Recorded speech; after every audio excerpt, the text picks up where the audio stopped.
सुरभ्युमिन्द्रसकं सवत्सुरहत्यशोणामविवादेव अम्भोजमारुणिरसंशयं च स्वस्यामेयं परसाचलाख्यं प्रजलवाणिशरणं प्रपद्ये स्वस्तिशं गाधेष्वभयं योऽस्तु अग्निमीडे पुरोहितं यज्ञस्य देवमत्युजं भूतानं रत्नधातमम् अग्निः पूर्वेभिरऋषिभिर्यो नोतवैरुगात् स देवान्येह वर्षसि अग्निरानयिमष्टमत्तोषमेव निवेदिते यशसं वेदवत्तवम् अग्नेयं यज्ञवत्फलं विश्वतः परिपूरसि स देवेषु गच्छति अग्निर्होतारविक्रमः सत्यस्तुत्रश्रवस्तवः देवो देवे पुराजपदे यदङ्गदासुषे त्वमग्ने भद्रं करिष्यसि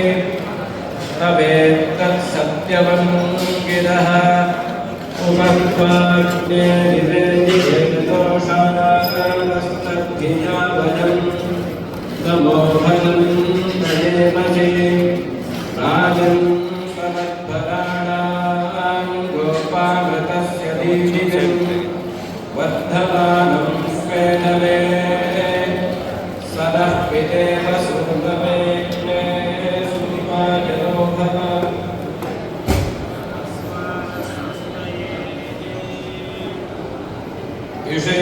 युषेत्पोज्येत्वा वाजवस्तो वाजवस्तदेवो वस्तविता प्राप्मयतुश्रेष्ठतमाय कर्मणाप्यानिष्णुपत्यजाने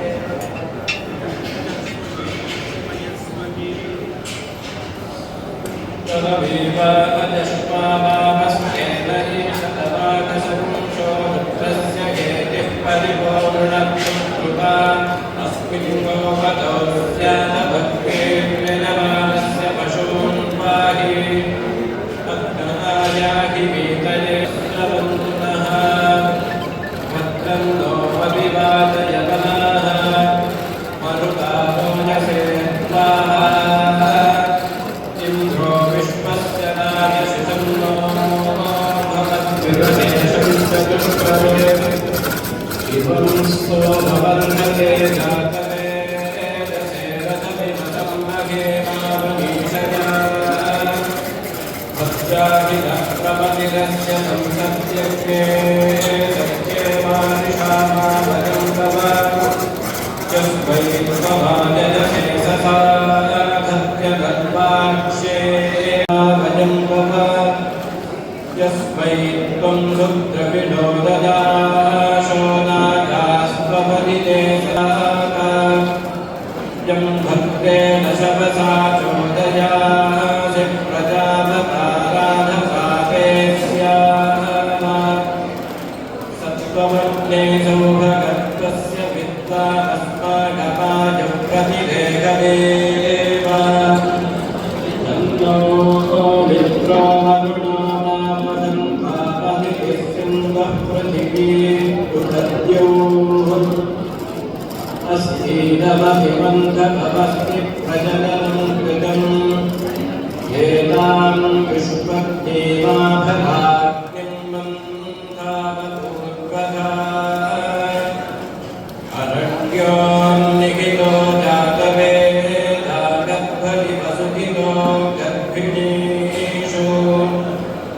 दिवे दिवयेड्यो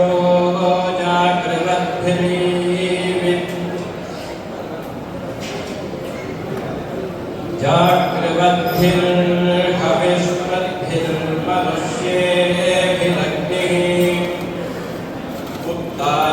उत्तानायावमहरां चिकित्सां सत्यब्रवीतावृषणं जजानास्य पादजिगायास्पक्षो वजुने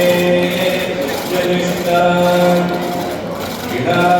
इडायास्त्वा पदे भजं नाभाकृतिं ब्रह्मणि जातवेदो निधिः मह्यज्ञे हव्याजपूर्णवे मन्थकानदः कविमन्त्रयं सम्प्रचेतसममृतं सुप्रतीकम् यज्ञस्य केतं प्रथमं पुरस्तादग्निं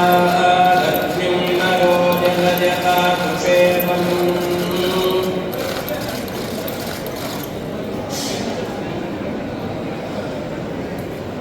प्रारम्भमेव